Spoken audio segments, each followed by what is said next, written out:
Dua orang tewas dalam kebakaran sebuah ruko di Penjaringan, Jakarta Utara.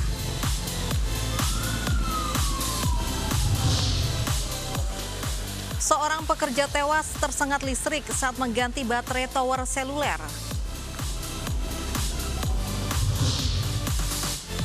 Demi konten sosial media, aturan dan keselamatan dikorbankan.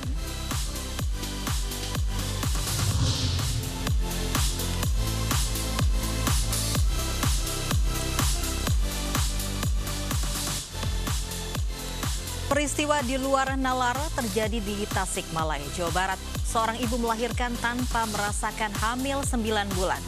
Bagaimana penjelasan dari tim medis? Apakah melahirkan tanpa hamil berdampak kesehatan bagi ibu dan bayi? Kita akan membahasnya secara lengkap dalam iNews Siang bersama saya, Lovia Nadia.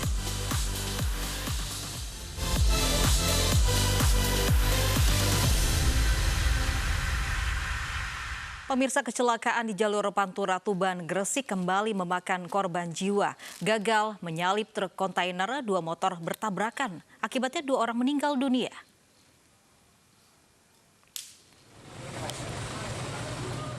Kecelakaan maut kembali terjadi di jalur Pantura Tuban Gresik, tepatnya di Kelurahan Panyuran, Kecamatan Palang, Kabupaten Tuban, Jawa Timur. Kecelakaan berawal ketika pengendara motor Adi Setiawan yang berboncengan dengan Ambarwati hendak menyalip truk trailer. Tiba-tiba dari arah berlawanan, melaju kencang sepeda motor yang dikendarai Fuad Firmansyah. Karena jarak yang terlalu dekat, kecelakaan kedua motor pun tak terhindarkan. Akibatnya, pengendara motor Adi dan penumpangnya Ambarwati meninggal dunia. Sedangkan pengendara sepeda motor Fuad mengalami luka berat. Korban ada 2 yang meninggal di TKP 1, saudari Ambarwati, dan yang kedua meninggal dunia di rumah sakit. Usai olah TKP, 2 sepeda motor, truk dan sopirnya dibawa ke Mapolres Tuban untuk pemeriksaan lebih lanjut. Dari Tuban, Jawa Timur, Pipit Wijipawanto, iNews melaporkan. Kebakaran melanda sebuah ruko di Kecamatan Penjaringan, Jakarta Utara. 2 orang ditemukan tewas. Dari video amatir yang direkam petugas damkar, kepulan asap masih terlihat di bangunan ruko kompleks Toho Blok B, Kelurahan Kamal Muara, Penjaringan, Jakarta Utara. 10 unit mobil pemadam dikerahkan ke lokasi. Kebakaran terjadi sekitar pukul 5:48 Selasa pagi. Petugas mengatakan 2 orang ditemukan tak bernyawa di dalam ruko. Belum diketahui pasti penyebab kebakaran.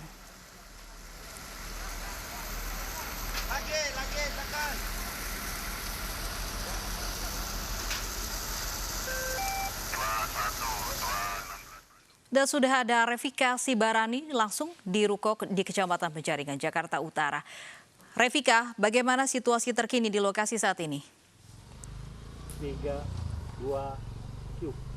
Ya, Lovi dan pemirsa, dapat kami informasikan benar pagi tadi sekitar pukul 5.40 telah terjadi kebakaran di sebuah ruko yang berada di Komplek Toho di Jalan Pantai Indah Barat, Pik, Penjaringan, Jakarta Utara, di mana dalam kejadian tersebut memakan 2 orang korban meninggal dunia, dan saat ini 2 jenazah tersebut telah dilarikan ke Rumah Sakit Polri Kramat Jati, Jakarta Timur, dan dapat kami informasikan untuk saat ini proses pendinginan sudah dilakukan, sudah berhasil dipadamkan, dan pendinginan berhasil selesai pada pukul 7 pagi tadi, dan saat ini ada petugas yang tengah melakukan pembersihan dari sisa-sisa puing kebakaran. Dapat kami informasikan pula pagi tadi juga dari Polres Metro Jakarta Utara bekerja sama dengan Polsek Penjaringan sudah melakukan olah TKP, dan kami dapat mendapatkan laporan dari rilis kepolisian bahwa tadi terdapat kronologinya adalah ada seorang saksi begitu yang rencananya akan mematikan sebuah lampu yang ada di seberang TKP dari ruko tersebut. Kemudian saksi melihat ada asap begitu yang datang dari arah TKP. Kemudian seorang saksi tersebut akhirnya memanggil saksi lainnya yang merupakan security setempat, dan kemudian keduanya ini langsung melihat dari ruko tersebut, melihat secara langsung, dan ternyata informasi yang kami dapatkan adalah kebakaran terjadi dugaan awal akibat api dari lilin yang terbakar kemudian merambat ke ke aliran listrik. Sehingga dapat kami informasikan ini kebakaran melanda sebuah ruko dan berlantai 3, dan kami dapat informasikan memang ruko tersebut ini merupakan sebuah kelenteng tempat peribadatan yang memang selalu aktif selama 24 jam. Dan kami juga dapat informasikan untuk pihak kepolisian saat ini juga akan segera melakukan laboratorium forensik untuk memastikan penyebab pasti dari kebakaran yang melanda di sebuah ruko ini. Dan saat ini kami juga sudah menyaksikan pihak pengelola sudah bekerja sama dengan pihak kepolisian, dan 2 orang saksi dari security setempat ini juga sudah dibawa ke Polsek Penjaringan Jakarta Utara. Lovi. Baik, terima kasih. Revikasi Barani melaporkan langsung dari Penjaringan Jakarta Utara. Para pekerja di bidang usaha hiburan ibu kota menggelar aksi demo di depan Balai Kota DKI. Mereka menuntut Pemprov DKI memberi perhatian karena terdampak masa pandemi. Masa yang tergabung dalam Aliansi Karyawan Hiburan dan Pengusaha Hiburan Jakarta, Aspija. Para pekerja mempertanyakan usaha hiburan yang tak kunjung dibuka oleh Pemprov DKI Jakarta.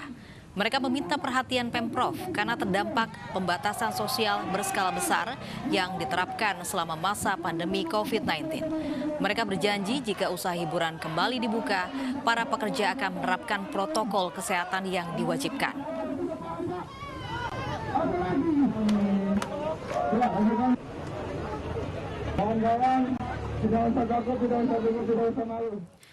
Dan sudah bersama kami ada Armalina di Balai Kota DKI Jakarta.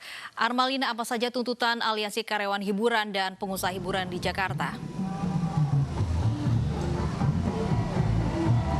Ya, Lovi dan juga pemirsa, pada siang ini dari Aliansi Pengusaha Hiburan Jakarta ataupun Aspija ini masih menyelenggarakan aksi damai di depan gedung Balai Kota Jakarta, di mana tuntutan mereka ini diantaranya untuk diperbolehkan kembali membuka usaha hiburan mereka seperti tempat karaoke, bar, diskotik, dan juga geria pijat untuk dibuka di masa PSBB transisi Jakarta saat ini, di mana mereka meminta untuk adanya keadilan bagi para pengusaha hiburan, bahwa saat ini seperti yang kita ketahui sejumlah tempat mal, lalu juga restoran dan juga tempat rekreasi ini sudah mulai dibuka kembali dengan menjalani protokol kesehatan di masa PSBB transisi. Namun untuk tempat hiburan di Jakarta ini masih belum diperbolehkan juga karena dianggap dapat menjadi tempat klaster penyebaran COVID-19. Dan para demonstran ini juga mengatakan selama masa mereka berorasi di depan Balai Kota bahwa jika nantinya ini diperbolehkan untuk dibuka kembali, mereka akan menjalani sejumlah protokol kesehatan sama seperti tempat kafe ataupun mal lainnya yang sudah dibuka saat ini. Dan mereka juga demonstran mengatakan sebelum ini sempat adanya perbincangan bahwa sempat diperbolehkan oleh Pemprov DKI untuk dibukanya kembali tempat hiburan. Namun sampai saat ini Lovi dan juga pemirsa, nyatanya mereka masih tidak diperbolehkan untuk membuka. Dan ini pun berdampak pada perekonomian para pengusaha hiburan dan juga karyawan di tempat hiburan yang sampai saat ini mereka tidak mendapatkan penghasilan dan juga akhirnya dirumahkan untuk sementara. Lovi. Baik, terima kasih atas laporannya Armalina, melaporkan langsung dari Balai Kota DKI Jakarta.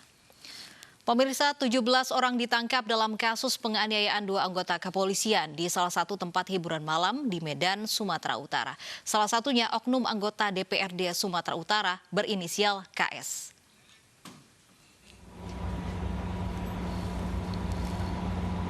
Penganiayaan terhadap 2 polisi yakni Bribka Karingga Ginting dan Bribka Mario di sebuah tempat hiburan malam di Kota Medan, Sumatera Utara terekam kamera CCTV. Saat itu terjadi keributan antara kelompok KS oknum anggota DPRD Sumatera Utara dengan kelompok lain. Tanpa diketahui penyebabnya, keributan berimbas kepada 2 personil Polda Sumatera Utara yang berada di lokasi kejadian. Akibat peristiwa tersebut, Bribka Karingga dan Bribka Mario mengalami luka di kepala dan sekujur tubuh. Hingga kini oknum anggota DPRD Sumatera Utara KS dan 16 orang temannya telah ditangkap. Polisi mengatakan 7 orang diantaranya terbukti menggunakan narkoba berdasarkan hasil tes urin.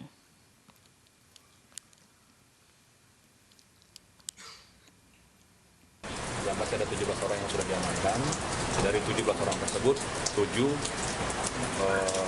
positif indikasi ini. Anggota Dewan sudah dijadikan tersangka, Pak? Masih dalam pemeriksaan, kita tunggu 1 kali tindakannya.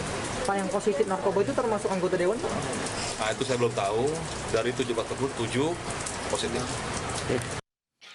Pemirsa, seorang calon pengantin pria di Palembang, Sumatera Selatan tewas dikeroyok tetangganya sendiri. Kasus pengeroyokan dipicu korban saat akan menghidupkan sepeda motor. Keluarga melepas jenazah Rio Pambudi, warga Kelurahan Bukti Baru, Ilir Barat 1, Palembang, yang tewas setelah dikeroyok tetangganya sendiri. Rio Pambudi dikeroyok 4 orang di depan rumahnya saat akan menghidupkan motor. Pria 25 tahun itu dimakamkan di TPU Kecamatan Belitang, Kabupaten Oku Timur. Sementara 4 pelaku pengeroyokan masih diburu polisi. Pelaku pengeroyokan kerap membuat masalah dengan tetangga.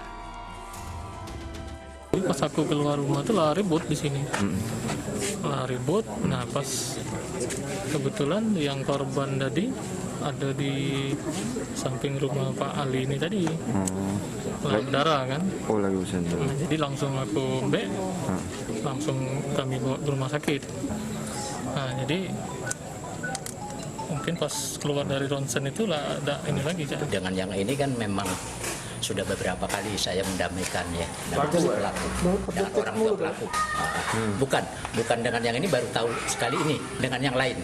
Pernah jadi yang Antoni ini pernah saya damaikan 2 kali dengan orang lain. Pengeroyokan terhadap Rio Pambudi terjadi Minggu pagi. Video pengeroyokan calon pengantin yang akan menikah September mendatang beredar di sosial media. Belum diketahui alasan pelaku menikam korban yang tinggal di sebelah rumahnya. Dari Palembang, Sumatera Selatan, Guntur, iNews melaporkan. Ratusan orang kembali menjadi korban dugaan investasi bodong. Informasinya usai jeda, tetap di iNews Siang.